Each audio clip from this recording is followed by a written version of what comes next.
ਸਤਿ ਸ਼੍ਰੀ ਅਕਾਲ ਜੀ। ਤੁਸੀਂ ਦੇਖ ਰਹੇ ਹੋ ਅਜੀਤ ਵੈਬ ਟੀਵੀ ਤੇ ਮੈਂ ਰੋਬਿਆ ਧੰਜਲ ਹਮੇਸ਼ਾ ਦੀ ਤਰ੍ਹਾਂ ਪ੍ਰੋਗਰਾਮ ਲੈ ਕੇ ਹਾਜ਼ਰ ਹਾਂ ਖਬਰਾਂ ਦੇ ਆਰ-ਪਾਰ ਤੇ ਸਾਡੇ ਨਾਲ ਖਬਰਾਂ ਸੰਬੰਧੀ ਵਿਚਾਰ ਚਰਚਾ ਕਰਨ ਦੇ ਲਈ ਸਟੂਡੀਓ ਵਿੱਚ ਹਾਜ਼ਰ ਨੇ ਸੀਨੀਅਰ ਪੱਤਰਕਾਰ ਅਵਤਾਰ ਸਿੰਘ ਸ਼ੇਰਗਿੱਲ ਜੀ। ਸਤਿ ਸ਼੍ਰੀ ਅਕਾਲ ਸ਼ੇਰਗਿੱਲ ਜੀ। ਸਤਿ ਸ਼੍ਰੀ ਅਕਾਲ ਜੀ। ਪਹਿਲਾਂ ਤਾਂ ਪ੍ਰੋਗਰਾਮ ਦੀ ਸ਼ੁਰੂਆਤ ਕਰਨ ਤੋਂ ਪਹਿਲਾਂ ਸਾਰੇ ਹੀ ਅਜੀਤ ਵੈਬ ਟੀਵੀ ਦੇ ਦਰਸ਼ਕਾਂ ਤੇ ਸਾਰੇ ਹੀ ਸਿੱਖ ਸੰਗਤਾਂ ਤੇ ਹੋਰਾਂ ਨੂੰ ਬਾਬੇ ਨਾਨਕ ਦੇ ਗੁਰਪੁਰਬ ਦੀਆਂ ਬਹੁਤ-ਬਹੁਤ ਮੁਬਾਰਕਾਂ। ਤੇ ਇਸ ਸੰਬੰਧੀ ਪ੍ਰਧਾਨ ਮੰਤਰੀ ਨਰਿੰਦਰ ਮੋਦੀ ਦੇ ਵੱਲੋਂ ਵੀ ਟਵੀਟ ਕਰਕੇ ਸਿੱਖ ਸੰਗਤਾਂ ਨੂੰ ਜਿਹੜਾ ਸਭ ਨੂੰ ਬਾਬੇ ਨਾਨਕ ਦੇ 553ਵੇਂ ਪ੍ਰਕਾਸ਼ ਪੁਰਬ ਦੀਆਂ ਜਿਹੜੀਆਂ ਬਹੁਤ ਮੁਬਾਰਕਾਂ ਦਿੱਤੀਆਂ ਗਈਆਂ ਨੇ ਤੇ ਉਹਨਾਂ ਦੇ ਵੱਲੋਂ ਇਸ ਸੰਬੰਧੀ ਪ੍ਰਕਾਸ਼ ਪੁਰਬ ਮਨਾਉਣ ਦੇ ਸੰਬੰਧੀ ਇਕਬਾਲ ਸਿੰਘ ਲਾਲਪੁਰਾ ਦੇ ਘਰ ਦੇ ਵਿੱਚ ਵੀ ਉਹਨਾਂ ਦੇ ਨਾਲ ਮੁਲਾਕਾਤ ਕੀਤੀ ਗਈ। ਇਸ ਸੰਬੰਧੀ ਤੁਹਾਡਾ ਕੀ ਕਹਿਣਾ ਹੈ? ਬਿਲਕੁਲ ਜੀ, ਸਤਿਗੁਰ ਨਾਨਕ ਪ੍ਰਗਟਿਆ ਜੀ, ਮਿੱਟੀ ਧੁੰਦ ਜਗ ਚਾਨਣ ਹੋਆ, ਜਿਉਂ ਕਰ ਸੂਰਜ ਨਿਕਲਿਆ ਤਾਰੇ ਛਪੇ ਅੰਧੇਰ ਪਲੋਆ। ਸਮੁੱਚੀ ਲੁਕਾਈ ਨੂੰ, ਸਮੁੱਚੀ ਸਿੱਖ ਸੰਗਤ ਨੂੰ, ਜਿੱਥੇ ਵੀ ਨਾਨਕ ਨਾਮ ਲੇਵਾ ਸੰਗਤ ਬੈਠੀ ਆ ਜੀ, ਸਾਨੂੰ ਦੇਖ ਰਹੀ ਆ, ਸਾਨੂੰ ਸੁਣ ਰਹੀ ਆ, ਜਾਂ ਜਿੱਥੇ ਵੀ ਕੋਈ ਉਸ ਗੁਰੂ ਨਾਨਕ ਪਾਤਸ਼ਾਹ ਦਾ ਮੰਨਣ ਵਾਲਾ ਹਰ ਸ਼ਖਸ ਨੂੰ ਅਸੀਂ ਗੁਰਪੁਰਬ ਦੀ ਪ੍ਰਕਾਸ਼ ਪੁਰਬ ਦੀਆਂ ਬਹੁਤ-ਬਹੁਤ ਵਧਾਈਆਂ ਦਿੰਦੇ ਆ। ਤੇ ਕੱਲ੍ਹ ਦੇ ਦਿਨ ਤੋਂ ਹੀ ਜੀ ਕੇਵਲ ਪੰਜਾਬ ਨਹੀਂ, ਹੋਰ ਸਟੇਟ ਨਹੀਂ, ਇੰਡੀਆ ਨਹੀਂ, ਪੂਰੀ ਦੁਨੀਆ ਦੇ ਵਿੱਚ ਨਗਰ ਕੀਰਤਨ ਨਿਕਲ ਰਹੇ ਆ, ਥਾਂ ਥਾਂ 'ਤੇ ਲੰਗਰ ਲੱਗ ਰਹੇ ਆ। ਅੱਜ ਗੁਰਦੁਆਰਾ ਸਾਹਿਬ ਦੇ ਵਿੱਚ ਸੰਗਤ ਦੀ ਹਰੇਕ ਜਣਾ ਜਿਹੜਾ ਆ ਉਹ ਹਾਜ਼ਰੀ ਲਵਾਉਣ ਦੀ ਕੋਸ਼ਿਸ਼ ਕਰ ਰਿਹਾ ਆ। ਹਰੇਕ ਜਣ ਆਪਣਾ ਅਕੀਦਾ ਜਿਹੜਾ ਆ ਉਹ ਪੇਸ਼ ਕਰਨ ਲਈ ਗੁਰੂ ਸਾਹਿਬ ਦੇ ਅੱਗੇ ਨਤਮਸਤਕ ਹੋ ਰਿਹਾ ਆ। ਚਾਹੇ ਉਹ ਗੁਰਦੁਆਰਾ ਆਪਾਂ ਕਹਿ ਲਈਏ ਦਰਬਾਰ ਸਾਹਿਬ ਹੋਵੇ, ਚਾਹੇ ਸੁਲਤਾਨਪੁਰ ਲੋਧੀ ਇਤਿਹਾਸਕ ਗੁਰਦੁਆਰਾ ਬੇਰ ਸਾਹਿਬ ਹੋਵੇ, ਉਧਰ ਨਨਕਾਣਾ ਸਾਹਿਬ ਦੇ ਵਿੱਚ ਵੀ ਜਿਹੜਾ ਅੱਜ ਦਾ ਇੱਕ ਵਿਸ਼ੇਸ਼ ਪ੍ਰੋਗਰਾਮ, ਕਿਉਂਕਿ ਜਨਮ ਸਥਾਨ ਗੁਰੂ ਨਨਕਾਣਾ ਸਾਹਿਬ ਜਿਹੜਾ ਉਹ ਗੁਰੂ ਨਾਨਕ ਸਾਹਿਬ ਜੀ ਦਾ ਉੱਥੇ ਹੀ ਆ। ਕਰਤਾਰਪੁਰ ਸਾਹਿਬ ਵਿਖੇ ਜਿਹੜਾ ਪਾਕਿਸਤਾਨ ਨਾਰੋਵਾਲ ਵਿਖੇ ਆ, ਉੱਥੇ ਵੀ ਬੜੀਆਂ ਰੌਣਕਾਂ ਲੱਗਣਗੀਆਂ। ਕਹਿਣ ਤੋਂ ਭਾਵ ਆ ਵੀ ਅੱਜ ਜਿਹੜਾ ਆ ਕੇਵਲ ਇੱਕ ਧਰਮ ਦੇ ਨਹੀਂ, ਇੱਕ ਵਰਗ ਦੇ ਨਹੀਂ, ਸਮੁੱਚੀ ਲੁਕਾਈ ਦੇ ਰਹਿਬਰ ਜਿਹੜੇ ਆ ਜਿਨ੍ਹਾਂ ਨੇ ਇਸ ਧਰਤੀ ਤੇ ਆ ਕੇ ਉਦੋਂ ਦੇ ਜਿਹੜੇ ਅੰਧੇਰਾ ਛਾਇਆ ਹੋਇਆ ਸੀ ਉਹਨਾਂ ਨੂੰ ਇੱਕ ਉਜਾਲੇ ਦੇ ਤਰਫ ਲੈ ਕੇ ਗਏ। ਗਰੀਬਾਂ ਦੇ ਰਹਿਬਰ ਬਣੇ, ਜਾਤ ਪਾਤ ਮਿਟਾਉਣ ਦਾ ਪੂਰਾ ਉਹਨਾਂ ਦਾ ਇੱਕ ਸੰਦੇਸ਼ ਦਿੱਤਾ। ਚਾਰ ਉਦਾਸੀਆਂ ਕਰਕੇ ਜਿਨ੍ਹਾਂ ਨੇ ਇੱਕ ਵਧੀਆ ਇੱਕ ਗੱਲ ਕਹੀ ਪਏ, ਨਾ ਕੋ ਹਿੰਦੂ ਨਾ ਮੁਸਲਮਾਨ, ਇੱਕ ਐਸੇ ਪਲੇਟਫਾਰਮ 'ਤੇ ਲਿਆ ਕੇ ਦੁਨੀਆ ਨੂੰ ਖੜਾ ਕਰ ਦਿੱਤਾ ਪਏ ਇੱਥੇ ਕੋਈ ਜਾਤ ਪਾਤ ਦਾ ਕੋਈ ਭੇਦ ਨਹੀਂ ਹੋਣਾ ਚਾਹੀਦਾ। ਸਾਰੇ ਹੀ ਉਸ ਅੱਲਾਹ ਤਾਲਾ, ਉਸ ਰੱਬ ਦੇ, ਉਸ ਵਾਹਿਗੁਰੂ ਦੇ ਬੰਦੇ ਹਨ। ਇੱਥੋਂ ਤੱਕ ਕਿ ਉਸ ਗੁਰੂ ਨਾਨਕ ਪਾਤਸ਼ਾਹ ਨੇ ਇਸਤਰੀ ਜਾਤੀ ਨੂੰ ਵੀ ਬਹੁਤ ਉੱਚਾ ਦਰਜਾ ਦੇ ਕੇ ਕਹਿਤਾ ਵੀ ਸੋ ਕਿਉ ਬੰਦਾ ਆਖੀਏ ਜਿਤ ਜੰਮੇ ਰਾਜਾਨ। ਸੋ ਇਹ ਅੱਜ ਦਾ ਦਿਨ ਜਿਹੜਾ ਆ ਇਹ ਬੜਾ ਭਾਗਾਂ ਵਾਲਾ ਆ। ਸਾਰੇ ਹੀ ਲੋਕਾਈ ਜਿਹੜੀ ਆ ਬੜੀ ਖੁਸ਼ੀਆਂ ਚਾਵਾਂ ਨਾਲ ਗੁਰਦੁਆਰਾ ਜਾ ਕੇ ਥਾਂ ਥਾਂ ਦੇ ਲੰਗਰ ਲਾ ਕੇ ਨਗਰ ਕੀਰਤਨ ਰਾਹੀਂ ਆਪ ਦੀ ਜਿੱਦਾਂ ਵੀ ਹਾਜ਼ਰੀ ਲੱਗਦੀ ਆ ਉਹ ਸੰਗਤ ਹਾਜ਼ਰੀ ਲਾ ਕੇ ਤੇ ਉਹ ਗੁਰੂ ਸਾਹਿਬ ਦੀਆਂ ਖੁਸ਼ੀਆਂ ਪ੍ਰਾਪਤ ਕਰਕੇ ਪ੍ਰਕਾਸ਼ ਪੁਰਬ ਮਨਾ ਰਹੀਆਂ ਹਨ। ਸੋ ਪ੍ਰਧਾਨ ਮੰਤਰੀ ਹੋਰਾਂ ਨੇ ਜਿਵੇਂ ਤੁਸੀਂ ਦੱਸਿਆ ਪਏ, ਉਹਨਾਂ ਨੇ ਵੀ ਹਰ ਗੁਰੂ ਨਾਨਕ ਦੇਵ ਜੀ ਦੇ ਪ੍ਰਕਾਸ਼ ਪੁਰਬ ਮੌਕੇ ਉਹ ਗੁਰਦੁਆਰਾ ਸਾਹਿਬ ਨਤਮਸਤਕ ਹੁੰਦੇ ਹਨ, ਜਾਂ ਫਿਰ ਜਿੱਥੇ ਕਿਤੇ ਕੋਈ ਇਹੋ ਜਿਹਾ ਪ੍ਰੋਗਰਾਮ ਹੁੰਦਾ। ਪਹਿਲਾਂ ਦੇ ਸਮਾਂ ਦੇ ਗੱਲ ਥੋੜ੍ਹੀ ਸਿਆਸਤ ਨਾਲ ਜੋੜ ਕੇ ਕਵਾਂ ਤੇ ਉਦੋਂ ਸੁਖਬੀਰ ਹੋਰਾਂ ਦੇ ਜਾਂ ਹਰਸਿਮਰਤ ਹੋਰਾਂ ਦੇ ਘਰ ਵਿੱਚ ਪ੍ਰੋਗਰਾਮ ਕੀਤਾ ਹੁੰਦਾ ਤੇ ਉੱਥੇ ਪ੍ਰਧਾਨ ਮੰਤਰੀ ਹੋਰੀ ਜਾਂਦੇ ਹੁੰਦੇ ਸੀ। ਪਰ ਇਸ ਵਾਰ ਇਕਬਾਲ ਸਿੰਘ ਲਾਲਪੁਰਾ ਜਿਹੜੇ ਘੱਟ ਗਿਣਤੀ ਦੇ ਕਮਿਸ਼ਨ ਦੇ ਚੇਅਰਮੈਨ ਨੇ, ਉਹਨਾਂ ਦੇ ਘਰ ਲੋਧੀ ਰੋਡ ਵਿਖੇ ਇਹ ਪ੍ਰੋਗਰਾਮ ਸ਼ਾਮ ਵੇਲੇ ਕੀਤਾ ਗਿਆ ਸੀ, ਜਿੱਥੇ ਪ੍ਰਧਾਨ ਮੰਤਰੀ ਨਰਿੰਦਰ ਮੋਦੀ ਹੋਰੀ ਪਹੁੰਚੇ ਆ, ਗੁਰੂ ਗ੍ਰੰਥ ਸਾਹਿਬ ਦੇ ਅੱਗੇ ਨਤਮਸਤਕ ਹੋਏ ਆ ਤੇ ਉਹਨਾਂ ਨੇ ਆਪਣਾ ਸੰਦੇਸ਼ ਵੀ ਦਿੱਤਾ ਕਿ ਕਿਰਤ ਕਰੋ, ਨਾਮ ਜਪੋ, ਵੰਡ ਛਕੋ ਦੇ ਜਿਹੜੇ ਸੰਦੇਸ਼ ਆ ਗੁਰੂ ਸਾਹਿਬ ਦਾ, ਉਹਨਾਂ ਦੇ ਉੱਤੇ ਹੀ ਚੱਲ ਕੇ ਅਸੀਂ ਦੇਸ਼ ਦੀ ਸੇਵਾ ਕਰ ਰਹੇ ਹਾਂ। ਔਰ ਨਾਲ ਦੀ ਨਾਲ ਉਹਨਾਂ ਨੇ ਇਹ ਵੀ ਕਿਹਾ ਕਿ ਸਿੱਖ ਪਰੰਪਰਾਵਾਂ ਨੂੰ ਕਾਇਮ ਰੱਖਣ ਦੀ ਆਸ਼ਾ ਲੈ ਕੇ ਸਾਡੀ ਸਰਕਾਰ ਜਿਹੜੀ ਕੰਮ ਕਰ ਰਹੀ ਆ, ਬਹੁਤ ਵੱਡੀ ਗੱਲ ਆ। ਤੇ ਇਹਦੇ ਨਾਲ ਥੋੜ੍ਹਾ ਜਿਹਾ ਹੋਰ ਜੋੜ ਦੇਵਾਂ, ਅੱਜ ਦੀ ਤਰੀਕ ਤੇ ਅੱਜ ਦੇ ਪ੍ਰਕਾਸ਼ ਪੁਰਬ ਦੇ ਮੌਕੇ ਤੇ ਦੋ ਵੱਡੀਆਂ ਗੱਲਾਂ ਜਿਹੜੀਆਂ ਉਹ ਜੁੜਦੀਆਂ ਆ। ਇੱਕ ਤਾਂ ਅੱਜ 8 ਨਵੰਬਰ ਆ, ਸਾਰਿਆਂ ਨੂੰ ਯਾਦ ਹੋਊਗਾ ਕਿ ਨੋਟਬੰਦੀ ਵਾਲਾ ਦਿਨ ਹੈ ਅੱਜ, ਜਦੋਂ ਅਚਾਨਕ ਰਾਤ ਨੂੰ ਪ੍ਰਧਾਨ ਮੰਤਰੀ ਸਾਹਿਬ ਆਏ ਸੀਗੇ ਤੇ ਉਹਨਾਂ ਨੇ 1000 ਦਾ ਤੇ 500 ਦਾ ਜਿਹੜਾ ਨੋਟ ਉਹ ਬੰਦ ਕਰਤਾ ਸੀਗਾ। ਤੇ ਉਸ ਤੋਂ ਬਾਅਦ ਜੋ ਘਟਨਾਕ੍ਰਮ ਚੱਲਿਆ ਉਹ ਸਾਰਿਆਂ ਨੂੰ ਪਤਾ ਆ। ਸੋ ਉਹ ਨੋਟਬੰਦੀ ਦੇ ਦਿਵਸ ਵਜੋਂ ਅੱਜ ਦੀ ਤਰੀਕ ਮੈਂ ਲੈਣਾ ਚਾਹਾਂਗਾ। ਪ੍ਰਕਾਸ਼ ਪੁਰਬ ਦੇ ਨਾਲ ਰਿਲੇਟਡ ਇਸ ਕਰਕੇ ਆ ਵੀ ਪਿਛਲੇ ਸਾਲ 19 ਨਵੰਬਰ ਨੂੰ ਪ੍ਰਕਾਸ਼ ਪੁਰਬ ਸੀ ਤੇ ਉਦੋਂ ਪ੍ਰਧਾਨ ਮੰਤਰੀ ਨਰਿੰਦਰ ਮੋਦੀ ਹੋਰਾਂ ਨੇ ਕੌਮ ਦੇਸ਼ ਦੇ ਨਾਲ ਸੰਦੇਸ਼ ਦਿੰਦਿਆਂ ਜੀ ਜਿੱਥੇ ਵਧਾਈ ਦਿੱਤੀ ਸੀ, ਉੱਥੇ ਕਿਸਾਨਾਂ ਦੀਆਂ ਮੰਗਾਂ ਨੂੰ ਮੰਨਦਿਆਂ ਜਿਹੜਾ 3 ਖੇਤੀ ਕਾਨੂੰਨ ਉਹ ਵਾਪਸ ਲਏ ਸੀਗੇ, ਉਹ ਪ੍ਰਕਾਸ਼ ਪੁਰਬ ਵਾਲੇ ਦਿਨ ਹੀ ਲਏ ਸੀਗੇ। ਇਹ 2-3 ਗੱਲਾਂ ਜਿਹੜੀਆਂ ਉਹਨਾਂ ਨਾਲ ਜੁੜਦੀਆਂ ਨੇ। ਮੈਂ ਇੱਕ ਵਾਰ ਫੇਰ ਆਪਣੇ ਸਾਰੇ ਦਰਸ਼ਕਾਂ ਨੂੰ, ਸਮੁੱਚੀ ਲੋਕਾਈ ਨੂੰ ਗੁਰੂ ਨਾਨਕ ਦੇਵ ਜੀ ਦੇ ਪ੍ਰਕਾਸ਼ ਪੁਰਬ ਦੀ ਬਹੁਤ ਬਹੁਤ ਵਧਾਈਆਂ ਦਿੰਦਾ। ਜੀ ਬਿਲਕੁਲ। ਬਾਕੀ ਸ਼ੇਰਗਿੱਲ ਜੀ, ਅੱਜ ਦਾ ਦਿਨ ਜਿਹੜਾ ਹੈ ਉਹ ਬੜਾ ਖੁਸ਼ੀਆਂ ਭਰਿਆ ਹੈ। ਅੱਜ ਦੇ ਦਿਨ ਬਾਬੇ ਨਾਨਕ ਦੇ 553ਵੇਂ ਪ੍ਰਕਾਸ਼ ਪੁਰਬ ਦੇ ਲੋਕੀ ਮਨਾ ਰਹੇ ਹੈ। ਸਿੱਖ ਸੰਗਤਾਂ ਦੂਰੋਂ ਦੂਰੋਂ ਆ ਕੇ ਗੁਰਦੁਆਰਾ ਸਾਹਿਬ ਵਿਖੇ ਨਤਮਸਤਕ ਹੋ ਰਹੀਆਂ ਨੇ, ਤੇ ਉੱਥੇ ਹੀ ਦੂਸਰੇ ਪਾਸੇ ਅੱਜ ਸਿੱਧੂ ਮੂਸੇਵਾਲੇ ਦਾ ਨਵਾਂ ਗੀਤ ਰਿਲੀਜ਼ ਹੋਇਆ ਹੈ। ਐਸੀ ਬੁਲੰਦ ਆਵਾਜ਼ ਜਿਹਨੂੰ ਸੁਣ ਕੇ ਅੱਜ ਜਿਹੜਾ ਹੈ ਦਿਲ ਖੁਸ਼ ਹੋ ਜਾਂਦਾ ਹੈ, ਤੇ ਉੱਥੇ ਹੀ ਜਿੱਥੇ ਦਿਲ ਖੁਸ਼ ਹੁੰਦਾ ਹੈ, ਇੰਨੀ ਸੋਹਣੀ ਆਵਾਜ਼ ਸੁਣ ਕੇ ਉੱਥੇ ਇੱਕ ਪਾਸੇ ਦੁੱਖ ਵੀ ਹੁੰਦਾ ਹੈ ਕਿ ਅੱਜ ਸਿੱਧੂ ਮੂਸੇਵਾਲਾ ਸਾਡੇ ਵਿੱਚ ਨਹੀਂ ਹੈ। ਜੀ ਇਹ ਸੁਣ ਕੇ ਬੜਾ ਇੰਨਾ ਦੁੱਖ ਲੱਗਦਾ ਹੈ ਕਿ ਉਸਦੇ ਵਰਗਾ ਅੱਜ ਤੱਕ ਕੋਈ ਨਾ ਜੰਮਿਆ ਤੇ ਨਾ ਜੰਮਣਾ। ਜੀ ਬਿਲਕੁਲ। ਤੇ ਗਾਣੇ ਦੇ ਵਿਊਜ਼ ਇੱਕਦਮ ਵੱਧ ਗਏ ਨੇ, ਤੇ ਲੋਕ ਇਸ ਮਤਲਬ ਇੱਕ ਵਾਰ ਹੈ ਗਾਣੇ ਦਾ ਨਾਮ, ਜੋ ਵਾਰ ਦੇ ਟਾਈਪ ਗਾਇਆ ਗਿਆ ਹੈ, ਤੇ ਲੋਕਾਂ ਦੇ ਵੱਲੋਂ ਕਾਫੀ ਜ਼ਿਆਦਾ ਪਸੰਦ ਕੀਤਾ ਜਾ ਰਿਹਾ ਹੈ। ਇਸ ਸੰਬੰਧੀ ਤੁਹਾਡੇ ਕੀ ਵਿਚਾਰ ਨੇ? ਬਿਲਕੁਲ ਜੀ, ਉਹਨਾਂ ਦੇ ਫਾਦਰ ਸਾਹਿਬ ਨੇ ਐਲਾਨ ਕੀਤਾ ਸੀ ਕਿ ਗੁਰਪੁਰਬ ਵਾਲੇ ਦਿਨ ਅਰਦਾਸ ਕਰਨ ਤੋਂ ਬਾਅਦ ਉਹ ਧਾਰਮਿਕ ਗੀਤ ਜਿਹੜਾ ਰਿਲੀਜ਼ ਕਰਨਾ। ਬੇਸਬਰੀ ਨਾਲ ਲੋਕ ਉਸ ਦੀ ਉਡੀਕ ਕਰ ਰਹੇ ਸੀ, ਇੱਥੋਂ ਤੱਕ ਕਿ ਪੋਸਟਰ ਨੂੰ ਵੀ ਮਿਲੀਅਨ ਤੱਕ ਵਿਊ ਮਿਲ ਗਏ ਸੀਗੇ।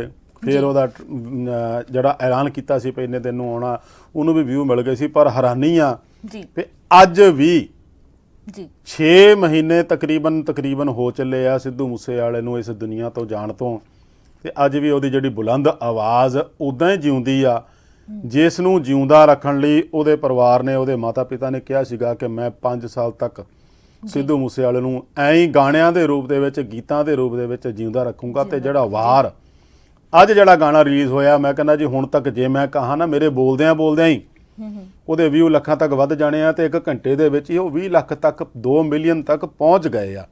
ਪਿਛਲਾ ਗਾਣਾ ਉਹਨਾਂ ਦਾ ਜਿਹੜਾ ਰਿਲੀਜ਼ ਹੋਇਆ ਸੀਗਾ ਜੂਨ ਦੇ ਵਿੱਚ, SYL ਦਾ, ਉਹਦਾ ਵੀ ਇਸੇ ਤਰ੍ਹਾਂ ਬਹੁਤ ਵੱਡੀ ਗਿਣਤੀ 'ਚ ਵਿਊ ਹੋਏ ਸੀ, ਪਰ 2 ਦਿਨ ਬਾਅਦ ਹੀ ਸਰਕਾਰ ਨੇ ਬੈਨ ਲਾਤਾ ਸੀ। ਪਰ ਇਹ ਧਾਰਮਿਕ ਗਾਣਾ ਆ, ਇਹਦੇ ਤੇ ਬੈਨ ਲਾਉਣ ਵਾਲੀ ਕੋਈ ਕਾਰਨ ਦਿਸਦਾ ਨਹੀਂ। ਹਰੀ ਸਿੰਘ ਨਲੂਏ ਦੀ ਬਹਾਦਰੀ ਨੂੰ, ਹਰੀ ਸਿੰਘ ਨਲੂਏ ਦੀ ਸ਼ਖਸੀਅਤ ਨੂੰ, ਉਹਦੇ ਕੱਦ ਕਾਠ ਨੂੰ, ਤੇ ਉਹਦੇ ਜਿਹੜੇ ਡਰ ਨੂੰ ਇੱਕ ਵਧੀਆ ਤਰੀਕੇ ਨਾਲ ਚਿੱਤਰਨ ਕਰਕੇ ਪੇਸ਼ ਕੀਤਾ ਹੈ ਸਿੱਧੂ ਮੂਸੇਵਾਲੇ ਨੇ, ਜਿਹੜਾ ਕਿ ਆਪਣੇ ਆਪ 'ਚ ਇੱਕ ਮਿਸਾਲ ਆ। ਉਹ ਕਹਿੰਦੇ ਵੀ ਕਿਤੇ ਗਏ ਸੀਗੇ ਸਿੱਧੂ ਮੂਸੇਵਾਲੇ ਹੁਣੀ, ਤਾਂ ਉੱਥੇ ਕਿਸੇ ਜਹੇਦਾਰ ਨੇ ਇਹਨਾਂ ਨੂੰ ਕਿਹਾ ਸੀ ਵੀ ਕੋਈ ਧਾਰਮਿਕ ਗਾਣਾ ਜਾਂ ਧਾਰਮਿਕ ਗੀਤ ਵੀ ਕੋਈ ਕੱਢ, ਜਾਂ ਕੋਈ ਇਹੋ ਜਿਹੀ ਵਾਰ ਟਾਈਪ ਕੋ ਕੱਢ, ਤੇ ਕਹਿੰਦੇ ਵੀ ਠੀਕ ਹੈ ਜੀ। ਜਹੇਦਾਰ ਸਾਹਿਬ ਉਹ ਛੇਤੀ ਮੰਨ ਜਾਂਦਾ ਹੁੰਦਾ ਸੀ, ਬਾਅਦ 'ਚ ਪਤਾ ਲੱਗਦਾ, ਆਪਾਂ ਪਹਿਲਾਂ ਤਾਂ ਬਹੁਤਾ ਨਹੀਂ ਉਹਦੇ ਬਾਰੇ ਜਾਣਕਾਰੀ ਸੀ, ਤੇ ਉਹ ਮੰਨ ਗਏ। ਉਹ ਕਹਿੰਦੇ ਤੁਸੀਂ ਦੱਸੋ ਜੀ ਕਿਤੇ ਗਾਈਏ, ਤੇ ਉਹਨਾਂ ਨੇ ਕਿਹਾ ਸੀ ਵੀ ਹਰੀ ਸਿੰਘ ਨਲੂਆ ਨੂੰ ਅੱਜ ਤੱਕ ਨਹੀਂ ਕਿਸੇ ਨੇ ਉਸ ਤਰੀਕੇ ਨਾਲ ਗਾਇਆ, ਇੱਦਾਂ ਦਾ ਗਾਣਾ ਪੇਸ਼ ਕਰੀ। ਤੇ ਅੱਜ ਉਹਨੇ ਲਿਖਿਆ ਵੀ ਆਪ ਆ, ਗਾਇਆ ਵੀ ਆਪ ਆ, ਤੇ ਕੰਪੋਜ਼ ਵੀ ਉਹਦਾ ਆਪਣਾ ਆ। ਤੇ ਵਾਰ ਗਾਣਾ ਸੁਣ ਕੇ ਹੀ ਬੰਦੇ 'ਚ ਜੋਸ਼ ਭਰ ਆਉਂਦਾ ਪਏ। ਉਸ ਹਰੀ ਸਿੰਘ ਨਲੂਏ ਨੂੰ ਦਾ ਨਾਂ ਸੁਣ ਕੇ ਹੀ ਪਠਾਨ ਕਿਵੇਂ ਕੰਬਦੇ ਸੀ, ਕਿਵੇਂ ਡਰਦੇ ਸੀਗੇ। ਤੇ ਇੱਥੋਂ ਤੱਕ ਵਿੱਚ ਇੱਕ ਬੋਲ ਵੀ ਆਉਂਦਾ ਆ ਵੀ ਪਠਾਨਾਂ ਨੇ ਡਰਦਿਆਂ ਨੇ ਹੀ ਸਲਵਾਰਾਂ ਸਵਾਲੀਆਂ ਸੀਗੀਆਂ, ਵੀ ਸਲਵਾਰਾਂ ਪਾ ਲਾਂਗੇ ਤੇ ਪਤਾ ਲੱਗੂਗਾ ਵੀ ਪਠਾਨ ਨਹੀਂ, ਇਹ ਤਾਂ ਔਰਤਾਂ ਹੈ। ਤੇ ਹਰੀ ਸਿੰਘ ਨਲੂਆ ਔਰਤਾਂ ਤੇ ਵਾਰ ਨਹੀਂ ਕਰਦਾ। ਉਸ ਕਰਕੇ ਦੇਖੋ ਵੀ ਹੁਣ ਤੱਕ ਵੀ ਮਤਲਬ ਉਸ ਜ਼ਮਾਨੇ ਤੋਂ ਲੈ ਕੇ ਅੱਜ ਤੱਕ ਵੀ ਉਹਦੇ ਵਰਗਾ ਨਾ ਜਰਨੈਲ ਕੋਈ ਹੋਇਆ, ਨਾ ਉਹਦੇ ਵਰਗਾ ਕੋਈ ਬਹਾਦਰ ਹੋਇਆ। ਕਿਉਂਕਿ ਦੁਨੀਆ ਦੇ ਵਿੱਚ ਅੱਜ ਵੀ ਚੋਟੀ ਦੇ ਉੱਤੇ ਜੇ ਕਿਸੇ ਬਹਾਦਰ ਇਨਸਾਨ ਦਾ, ਬਹਾਦਰ ਸ਼ਖਸੀਅਤ ਦਾ, ਬਹਾਦਰ ਜਰਨੈਲ ਦਾ ਨਾਂ ਆਉਂਦਾ ਤਾਂ ਹਰੀ ਸਿੰਘ ਨਲੂਏ ਦਾ ਹੀ ਆਉਂਦਾ ਆ, ਜਿਹਨੇ ਖਾਲਸਾ ਰਾਜ ਨੂੰ ਜਿਹੜਾ ਆ ਕਿ ਖੈਬਰ ਦਰੇ ਤੱਕ ਪਹੁੰਚਾਇਆ ਸੀ। ਤੇ ਮਹਾਰਾਜਾ ਰਣਜੀਤ ਸਿੰਘ ਦਾ ਉਸ ਵੇਲੇ ਦੇ ਰਾਜ ਦੇ ਵਿੱਚ ਕੀ ਮੁਹੰਮਦ, ਕੀ ਖਾਨ, ਕੀ ਪਠਾਨ ਸਾਰੇ ਡਰਦੇ ਸੀਗੇ। ਸੋ ਸਿੱਧੂ ਮੂਸੇਵਾਲੇ ਨੇ ਜਿਹੜਾ ਇਹ ਗਾਣਾ ਪੇਸ਼ ਕੀਤਾ ਆ, ਬੇਸ਼ੱਕ ਅੱਜ ਸਾਡੇ ਵਿੱਚ ਨਹੀਂ ਹੈ, ਪਰ ਉਹਦੀ ਜਿਹੜੀ ਆਵਾਜ਼ ਆ ਉਹ ਇਸੇ ਤਰ੍ਹਾਂ ਗੂੰਜਦੀ ਆ, ਲੱਗਦਾ ਜਿੱਦਾਂ ਅੱਜ ਵੀ ਉਹ ਸਾਡੇ ਵਿੱਚ ਹੀ ਹੁੰਦਾ ਹੈ। ਤੇ ਉਸ ਨੂੰ, ਇਸ ਗਾਣੇ ਨੂੰ ਲੈ ਕੇ ਉਹਦੇ ਔਰ ਮਦਰ ਤੇ ਫਾਦਰ ਨੂੰ ਬਹੁਤ ਵਧਾਈਆਂ ਆ ਵੀ ਇੰਨਾ ਵਧੀਆ ਔਰ ਇੰਨਾ ਸੋਹਣੇ ਤਰੀਕੇ ਨਾਲ ਗਾਇਆ। ਤੇ ਇਹ ਤੋਂ ਇਹ ਵੀ ਪਤਾ ਲੱਗਦਾ ਵੀ ਉਹਦੇ ਜ਼ਿਹਨ ਵਿੱਚ, ਉਹਦੇ ਦਿਲ ਵਿੱਚ ਕੀ ਕੁਛ ਸੀਗਾ, ਪੰਜਾਬ ਦੇ ਹਿੱਤ, ਪੰਜਾਬ ਦੇ ਮਸਲੇ, ਧਾਰਮਿਕ ਜੋ ਸਾਡਾ ਵਿਰਸਾ ਆ, ਉਹ ਸਾਰਾ ਕੁਝ ਸਮੋਈ ਬੈਠਾ ਸੀ। ਤੇ ਹੌਲੀ ਹੌਲੀ ਲੱਗਦਾ ਮੈਨੂੰ ਉਹਨੇ ਇਸੇ ਤਰੀਕੇ ਨਾਲ ਆਪਣਾ ਜਿਹੜਾ ਵਲਵਲਾ ਗੀਤਾਂ ਰਾਹੀਂ ਲੋਕਾਂ ਦੇ ਵਿੱਚ ਪੇਸ਼ ਕਰਨਾ ਸੀਗਾ। ਸੋ ਇਹ ਜਿਹੜਾ ਵਧਾਈ ਦਾ ਪਾਤਰ ਆ, ਬਹੁਤ ਸੋਹਣਾ ਗਾਣਾ ਲਿਖਿਆ। ਪਰ ਅਫਸੋਸ ਵੀ ਸਾਡੇ ਵਿੱਚ ਨਹੀਂ ਹੋਣ ਦੇ ਬਾਵਜੂਦ ਅਸੀਂ ਉਹਦੇ ਗੀਤਾਂ ਨੂੰ ਇੰਨਾ ਪਸੰਦ ਕਰਦੇ ਆ, ਇੰਨਾ ਬੇਸਬਰੀ ਨਾਲ ਉਡੀਕ ਕਰ ਰਹੇ ਆ ਵੀ ਮਿੰਟਾਂ ਸਕਿੰਟਾਂ ਘੰਟਿਆਂ ਦੇ ਵਿੱਚ ਹੀ ਹੁਣ ਪਤਾ ਨਹੀਂ ਜਿਵੇਂ ਉਹਨਾਂ ਦਾ ਇੱਕ ਲਿਖਿਆ ਟੀਚਾ ਵੀ ਇੱਕ ਦਿਨ ਦੇ ਵਿੱਚ 1 ਕਰੋੜ ਤੋਂ ਵੱਧ ਵਿਊ ਹੋ ਜਾਊਗਾ। ਇਹ ਵੀ ਕਿਸੇ ਕਿਸੇ ਦੇ ਹਿੱਸੇ ਆਉਂਦੀ ਉਪਲਬਧੀ। ਉਹ ਐਵੇਂ ਇਹਨੇ ਕਹਿੰਦੇ ਨਾ ਵੀ ਜ਼ਿਆਦਾ ਤਰੱਕੀ ਵੀ ਉਹਦੇ ਰਾਸ ਨਹੀਂ ਆਈ ਜਾਂ ਬਰਦਾਸ਼ਤ ਨਹੀਂ ਹੋਈ। ਉਹ ਤਰੱਕੀ ਹੀ ਇੰਨੀ ਕਰ ਗਿਆ ਵੀ ਇੰਨਾ ਛੇਤੀ ਕੋਈ ਵਿਊ ਪਾਉਣ ਵਾਲਾ ਅੱਜ ਤੱਕ ਕੋਈ ਕਲਾਕਾਰ ਕੋਈ ਇਹੋ ਜਿਹਾ ਸੈਲੀਬ੍ਰਿਟੀ ਨਹੀਂ ਬਣਿਆ। ਬਾਕੀ ਉਹਨਾਂ ਨੇ ਗਾਣਿਆਂ ਦੇ ਵਿੱਚ ਵੀ ਸੱਚ ਹੀ ਲਿਖਿਆ, ਮੂਸੇ ਵਾਲਾ ਜਿਉਂਦਾ ਹੀ ਅਮਰ ਹੋ ਗਿਆ। ਜੀ ਬਿਲਕੁਲ ਬਿਲਕੁਲ ਅਮਰ ਹੀ ਹੈ ਜੀ। ਆਵਾਜ਼ ਅੱਜ ਤੱਕ ਉਹਨਾਂ ਦੀ ਆਵਾਜ਼ ਇਦਾਂ ਦੀ ਹੈ ਕਿ ਨਾ ਤਾਂ ਉਹਨਾਂ ਵਰਗਾ ਕਿਸੇ ਨੇ ਗਾਇਆ, ਨਾ ਉਹਨਾਂ ਵਰਗਾ ਕਿਸੇ ਨੇ ਲਿਖਿਆ। ਢਾਡੀ ਵਾਰ ਗਾਉਣਾ ਬਹੁਤ ਔਖਾ ਹੁੰਦਾ ਆ, ਆਪਾਂ ਢਾਡੀਆਂ ਨੂੰ ਸੁਣਦੇ ਆ, ਬਹੁਤ ਔਖਾ ਹੁੰਦਾ। ਉਹ ਪੂਰੀ ਅੰਦਰੋਂ ਜਿਵੇਂ ਆਂਦਰਾਂ ਖਿੱਚ ਹੋ ਜਾਂਦੀਆਂ ਨਾ, ਇੰਨਾ ਜ਼ੋਰ ਲਾਉਣਾ ਪੈਂਦਾ। ਤੇ ਉਹ ਵਾਰ ਵੀ ਇਸੇ ਤਰੀਕੇ ਨਾਲ ਗਾਈ ਆ ਤੇ ਉਹਦੀ ਆਵਾਜ਼ ਤੇ ਆਪਣੇ ਆਪ 'ਚ ਬੁਲੰਦ ਹੈਗੀ ਆ। ਜੀ ਬਿਲਕੁਲ। ਬਾਕੀ ਸ਼ੇਰਗਿੱਲ ਜੀ ਥੋੜਾ ਸਿਆਸਤ ਵੱਲ ਆਉਣੇ। ਕੱਲ ਐਸਜੀਪੀਸੀ ਦੀ ਪ੍ਰਧਾਨ ਦੀ ਚੋਣ ਹੋਣ ਜਾ ਰਹੀ ਹੈ ਤੇ ਤੁਹਾਨੂੰ ਕੀ ਲੱਗਦਾ ਹੈ ਕਿ ਬੀਬੀ ਜਗੀਰ ਕੌਰ ਬਾਜੀ ਮਾਰ ਜਾਣਗੇ ਜਾਂ ਹਰਜਿੰਦਰ ਸਿੰਘ ਧਾਮੀ? ਇਸ ਬਾਰੇ ਤੁਹਾਡੇ ਕੀ ਵਿਚਾਰ ਨੇ? ਦੇਖੋ ਪੇਚਾ ਤਾਂ ਗਿਆ ਫਸ ਜੀ, ਚੁਣੌਤੀਆਂ ਦੇ ਮਿਲ ਗਈਆਂ, ਅਕਾਲੀ ਦਲ ਨੂੰ ਮਿਲ ਗਈ ਆ ਤੇ ਉਧਰ ਤਾਂ ਬੀਬੀ ਜਗੀਰ ਕੌਰ ਨੂੰ ਤਾਂ ਚਲੋ ਉਹਦੇ ਲਈ ਤਾਂ ਇੱਕ ਕਿਸਮ ਨਾਲ ਗਵਾਉਣ ਲਈ ਕੁਝ ਨਹੀਂ ਹੈ। ਜੀ ਬਿਲਕੁਲ। ਜੇ ਉਹਨੂੰ ਨਹੀਂ ਵੀ ਕੁਝ ਮਿਲਿਆ ਤੇ ਉਹਦੇ ਕੋਲ ਗਵਾਉਣ ਲਈ ਕੁਝ ਨਹੀਂ ਹੈ। ਤੇ ਜੇ ਇੱਧਰ ਕੁਝ ਇਹੋ ਜਿਹੀ ਬਾਜੀ ਪਲਟ ਗਈ ਬੀਬੀ ਤੇ ਫਿਰ ਇਹਨਾਂ ਦਾ ਰਹਿਣਾ ਕੁਝ ਨਹੀਂ। ਜੀ ਬਿਲਕੁਲ। ਅਕਾਲੀ ਦਲ ਦਾ ਬਹੁਤ ਬੁਰਾ ਹਸ਼ਰ ਹੋਣਾ ਜੇ ਬਾਈ ਚਾਂਸ। ਆਪਾਂ ਇਹ ਕਿਸੇ ਦੇ ਜਿੱਤ ਹਾਰ ਦੀ ਗੱਲ ਨਹੀਂ ਕਰਦੇ ਜੀ। ਕਈ ਵਾਰੀ ਕੋਈ ਸਮਾਂ ਇਦਾਂ ਦਾ ਹੁੰਦਾ ਵੀ ਉਹ ਲੱਕ ਵੀ ਕਈ ਵਾਰੀ ਕੰਮ ਕਰ ਜਾਂਦਾ ਤੇ ਉਹ ਜੇ ਬਾਜੀ ਪਲਟ ਗਈ ਕਿਸੇ ਤਰੀਕੇ ਨਾਲ ਵੀ ਪਲਟ ਹੋ ਗਈ ਤਾਂ ਫਿਰ ਉਹਦਾ ਜਿਹੜਾ ਖਮਿਆਜ਼ਾ ਆ ਉਹ ਅਕਾਲੀ ਦਲ ਨੂੰ ਭੁਗਤਣਾ ਪਊਗਾ। ਖੈਰ ਉਹਨਾਂ ਨੇ ਜਿਹੜਾ ਇਹ ਫੈਸਲਾ ਕਹਿੰਦੇ ਆ ਵੀ ਅਸੀਂ ਬਹੁਤ ਮੌਕੇ ਦੇ ਕੇ ਬੀਬੀ ਜਗੀਰ ਕੌਰ ਨੂੰ ਦੇਖਿਆ, ਨਹੀਂ ਮੰਨੇ, ਮਨਾਉਣ ਦੀਆਂ ਕੋਸ਼ਿਸ਼ਾਂ ਬਹੁਤ ਕੀਤੀਆਂ, ਫਿਰ ਵੀ ਨਹੀਂ ਮੰਨੇ। ਆਖਰ ਫਿਰ ਉਹਨਾਂ ਨੂੰ ਕਹਿੰਦੇ ਵੀ ਅੱਕ ਚੱਬਣਾ ਪਿਆ ਤੇ ਉਹ ਬੀਬੀ ਜਗੀਰ ਕੌਰ ਨੂੰ ਪਾਰਟੀ ਦੇ ਵਿੱਚੋਂ ਕੱਢ ਦਿੱਤਾ। ਤੇ ਨਾਲ ਦੀ ਨਾਲ ਉਹਨਾਂ ਨੇ ਵੀ ਤੇਵਰ ਦਿਖਾ ਦਿੱਤੇ ਵੀ ਲੋਕਾਂ ਵੱਲੋਂ ਨਕਾਰੇ ਆਗੂ। ਲੋਕਾਂ ਨੇ ਇਹਨਾਂ ਨੂੰ ਪਸੰਦ ਨਹੀਂ ਕੀਤਾ ਸੀ। ਉਹਨਾਂ ਦਾ ਭਾਵ ਸੀ ਵਿਧਾਨ ਸਭਾ ਚੋਣਾਂ 'ਚ ਵੀ ਲੋਕਾਂ ਵੱਲੋਂ ਨਕਾਰੇ ਆਗੂ ਜਿਹੜੇ ਆ ਉਹ ਮੈਨੂੰ ਪਾਰਟੀ ਚੋਂ ਕੱਢ ਨਹੀਂ ਸਕਦੇ। ਸੋ ਹੁਣ ਜਿਹੜਾ ਆ ਫਸ ਤਾਂ ਗਿਆ ਪੇਚ, ਪਰ ਗੱਲਾਂ ਬਹੁਤ ਨਵੀਆਂ ਨਿਕਲ ਕੇ ਆਉਂਦੀਆਂ ਜਿਹੜੀਆਂ ਸੂਤਰਾ ਦੱਸਦੇ ਹਨ ਕਿ ਇਹਨਾਂ ਦਿਨਾਂ ਦੇ ਵਿੱਚ ਅਕਾਲੀ ਦਲ ਨੂੰ ਵੀ ਪੂਰੀ ਹੱਥਾਂ ਪੈਰਾਂ ਦੀ ਪਈ ਹੋਊ ਆਪੇ ਕਿਤੇ ਉਹੀ ਗੱਲ ਨਾ ਹੋਵੇ।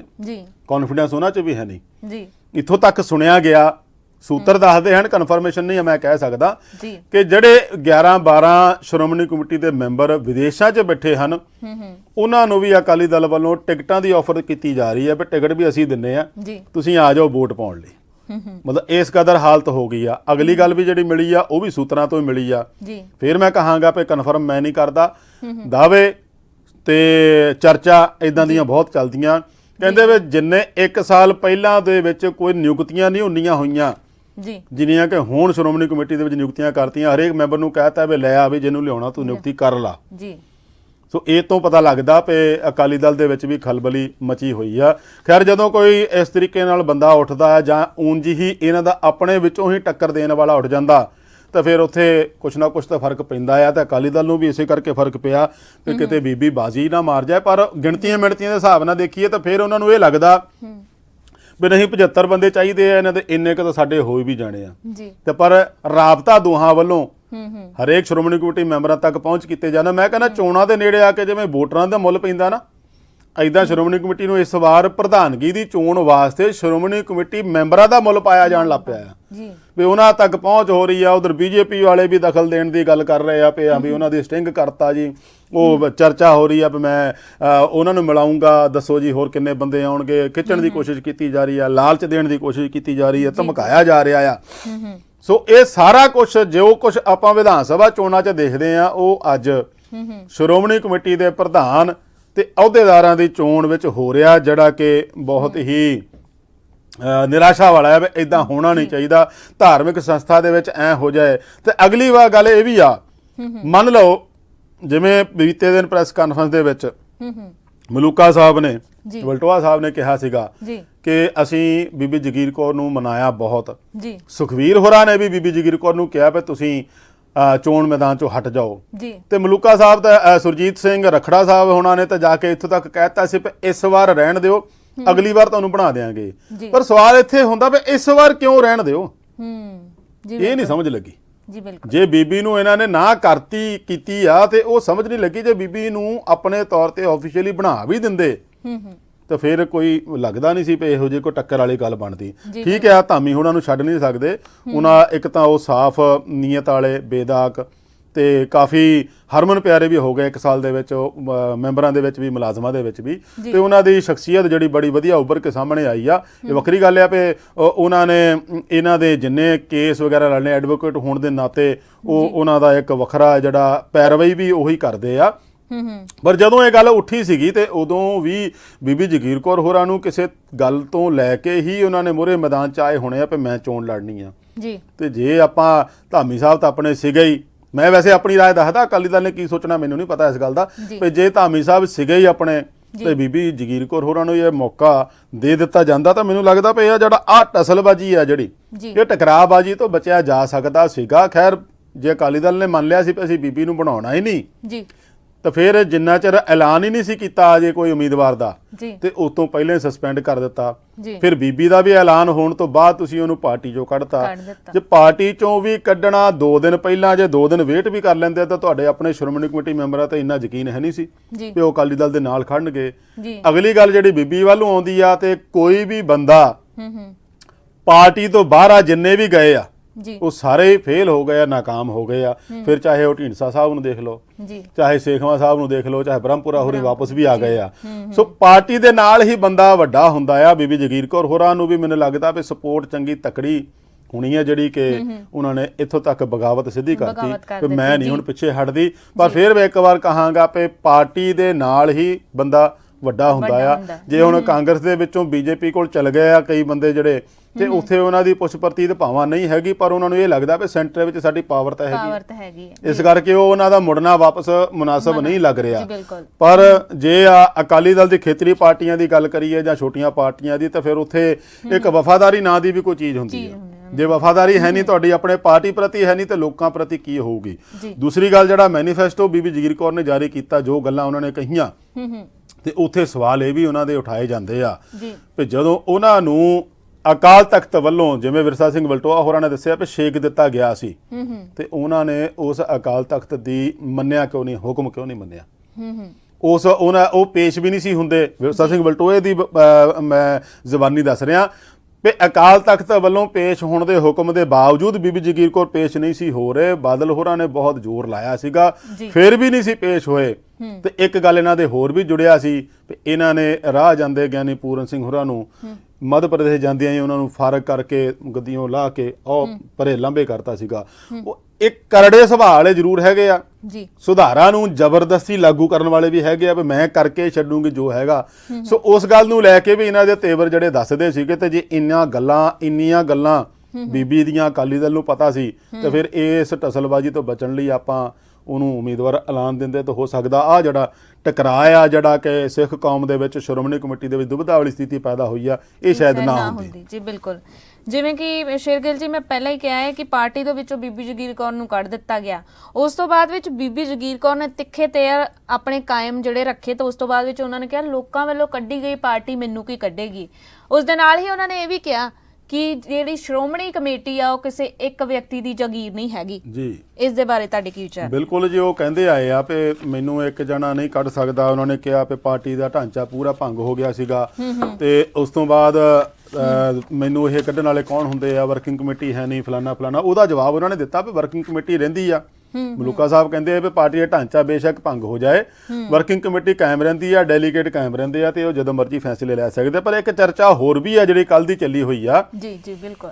ਪ੍ਰਧਾਨ ਮੰਤਰੀ ਨਰਿੰਦਰ ਮੋਦੀ ਹੋਰਾਂ ਦੇ YouTube ਪੇਜ ਦੇ ਉੱਤੇ ਇੱਕ ਤਸਵੀਰ ਕੱਲ ਪੈ ਗਈ ਸੀ, ਸ਼ਾਮ ਨੂੰ ਪਾਈ ਗਈ ਸੀਗੀ, ਔਰ ਉੱਥੇ ਲਿਖਿਆ ਗਿਆ ਸੀਗਾ ਇਹ 553ਵੇਂ ਗੁਰੂ ਨਾਨਕ ਦੇਵ ਜੀ ਦੇ ਪ੍ਰਕਾਸ਼ ਪੁਰਬ ਨੂੰ ਦੇ ਸਮਾਗਮ 'ਚ ਸ਼ਾਮਲ ਹੋਣ ਦੀ ਮੈਂ ਉਡੀਕ ਕਰ ਰਿਹਾ ਜਾ ਰਿਹਾ। ਉਦੋਂ ਉਹਨਾਂ ਨੇ ਅਜੇ ਇਕਬਾਲ ਸਿੰਘ ਲਾਲਪੁਰਾ ਦੇ ਘਰ ਰੱਖੇ ਸਮਾਗਮ ਦੇ ਵਿੱਚ ਹਜੇ ਪਹੁੰਚਣਾ ਸੀਗਾ, ਤੇ ਉਹ ਤਸਵੀਰ ਇੰਨੀ ਛੇਤੀ ਵਾਇਰਲ ਹੋ ਗਈ। ਉਹ ਤਸਵੀਰ ਬੇਸ਼ੱਕ ਪੁਰਾਣੀ ਆ, 550 ਸਾਲਾ ਸਮਾਗਮ ਮੌਕੇ ਜਦੋਂ ਪ੍ਰਧਾਨ ਮੰਤਰੀ ਨਰਿੰਦਰ ਮੋਦੀ ਆਏ ਸੀਗੇ ਉਦੋਂ ਉਹਨਾਂ ਦੇ ਨਾਲ ਬੀਬੀ ਜਗੀਰ ਕੌਰ ਤੁਰੇ ਜਾਂਦੇ, ਤੇ ਉਹ ਤਸਵੀਰ ਜਦੋਂ ਪਾਈ ਗਈ ਸਾਰਿਆਂ ਦੇ ਮੱਥੇ ਠਣਕ ਗਏ ਵੀ ਇਹ ਤਸਵੀਰ ਦਾ ਕੀ ਭਾਵ ਕੀ ਆ, ਦਰਸਾਉਣਾ ਕੀ ਚਾਹੁੰਦੇ ਆ। ਜਾਂ ਇਹ ਤਸਵੀਰ ਦੱਸਣਾ ਕੀ ਚਾਹੁੰਦੀ ਆ ਚਾਹੁੰਦੇ ਆ, ਤੇ ਇਹਨਾਂ ਨੇ ਇਸ ਮੌਕੇ ਤੇ ਕਿਉਂ ਪਾਈ ਹੈ ਜਦੋਂ ਅਕਾਲੀ ਦਲ ਨੇ ਦੁਪਹਿਰ ਵੇਲੇ ਬੀਬੀ ਨੂੰ ਕੱਢਤਾ। ਕੱਢ ਦਿੱਤਾ। ਸ਼ਾਮ ਨੂੰ ਉਹ ਤਸਵੀਰ ਪ੍ਰਧਾਨ ਮੰਤਰੀ ਨਰਿੰਦਰ ਮੋਦੀ ਹੋਰਾਂ ਦੇ YouTube ਪੇਜ ਤੇ ਪੈਂਦੀ ਆ।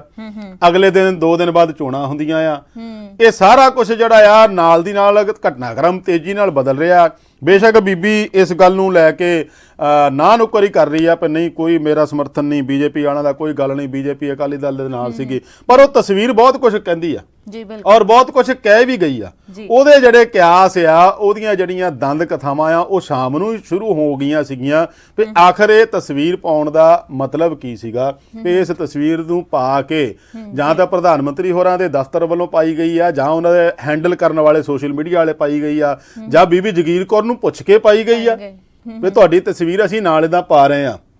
ਉਹਦਾ ਮਤਲਬ ਕੀ, ਕਿਉਂਕਿ ਉਦੋਂ ਤੋਂ ਉਹ ਪ੍ਰਧਾਨ ਵੀ ਹੈ ਨਹੀਂ ਸੀ ਸ਼ਾਇਦ, ਤੇ ਉਸ ਦੇ ਨਾਲ ਉਹਨਾਂ ਦੀ ਤਸਵੀਰ ਪੈਣੀ ਤੇ ਉਹ ਜਿਹੜਾ ਆ ਇੱਕਦਮ ਫੈਲ ਗਈ ਗੱਲ ਵੀ ਕੋਈ ਨਾ ਕੋਈ ਤਾਂ ਚੱਕਰ ਜ਼ਰੂਰ, ਕੋਈ ਨਾ ਕੋਈ ਤਾਂ ਮਾਮਲਾ ਜ਼ਰੂਰ ਹੈਗਾ ਜਿਹੜਾ ਕਿ ਬੀਜੇਪੀ ਦੀ ਸਪੋਰਟ ਹੈ। ਔਰ ਲਾਲਪੁਰੇ ਦਾ ਨਾਂ ਵੀ ਪਿਛਲੇ ਹਫ਼ਤੇ ਇੱਕ ਤੋਂ ਬਹੁਤ ਚਰਚਾ ਦੇ ਵਿੱਚ ਆ ਤੇ ਉਹਨਾਂ ਦੇ ਘਰੇ ਸਮਾਗਮ 'ਚ ਪ੍ਰਧਾਨ ਮੰਤਰੀ ਨਰਿੰਦਰ ਮੋਦੀ ਹੋਰਾਂ ਦਾ ਜਾਣਾ ਤੇ ਇਸ ਤੋਂ ਇਹ ਵੀ ਦਰਸਾਉਂਦਾ ਵੀ ਲਾਲਪੁਰਾ ਵੀ ਕੋਈ ਇੱਕ ਵੱਡੀ ਸ਼ਖਸ ਹੈ, ਵੱਡੀ ਸ਼ਖਸੀਅਤ ਆ, ਹੈਗੇ ਹੀ ਆ ਵੈਸੇ ਹੀ, ਪਰ ਕੱਲ ਦੇ ਪ੍ਰਧਾਨ ਮੰਤਰੀ ਦੇ ਉਹਨਾਂ ਦੇ ਘਰ ਜਾਣ ਨਾਲ ਹੋਰ ਵੀ ਵੱਡੇ ਹੋ ਗਏ, ਹੋਰ ਵੀ ਚਰਚਾ 'ਚ ਆ ਗਏ। ਇਹ ਦੋ ਚੀਜ਼ਾਂ ਨਾਲ ਹੀ ਜੁੜ ਗਈਆਂ ਤੇ ਸੋ ਹੁਣ ਦੱਸੂਗਾ ਇਹੀ ਵੀ 9 ਤਰੀਕ ਕੱਲ ਨੂੰ ਜਦੋਂ ਵੋਟਾਂ ਪੈਣੀਆਂ ਤੇ ਫਿਰ ਪਤਾ ਲੱਗੂਗਾ ਵੀ ਕੌਣ ਬਾਜੀ ਮਾਰਦਾ ਤੇ ਕੌਣ ਨਹੀਂ ਮਾਰ ਸਕਦਾ। ਜੀ ਬਿਲਕੁਲ। ਬਾਕੀ ਸ਼ੇਰਗਿੱਲ ਜੀ ਖਬਰਾਂ ਤੇ ਬਹੁਤ ਨੇ ਪਰ ਸਮਾਂ ਇਜਾਜ਼ਤ ਨਹੀਂ ਦਿੰਦਾ। ਬਹੁਤ ਬਹੁਤ ਧੰਨਵਾਦ ਤੁਸੀਂ ਸਾਡੇ ਸਟੂਡੀਓ ਵਿੱਚ ਆਏ। ਹੋਰ ਨਵੀਆਂ ਖਬਰਾਂ ਲੈ ਕੇ ਜਲਦੀ ਹਾਜ਼ਰ ਹੋਵਾਂਗੇ। ਤਦ ਤੱਕ ਲਈ ਬਣੇ ਰਹੋ ਅਜੀਤ ਵੈਬ ਟੀਵੀ ਦੇ ਨਾਲ ਤੇ ਪ੍ਰੋਗਰਾਮ ਚੰਗਾ ਲੱਗਿਆ ਤਾਂ ਲਾਈਕ ਤੇ ਕਮੈਂਟ ਕਰਨਾ ਨਾ ਭੁੱਲਣਾ। ਸਤਿ ਸ਼੍ਰੀ ਅਕਾਲ ਜੀ। ਧੰਨਵਾਦ।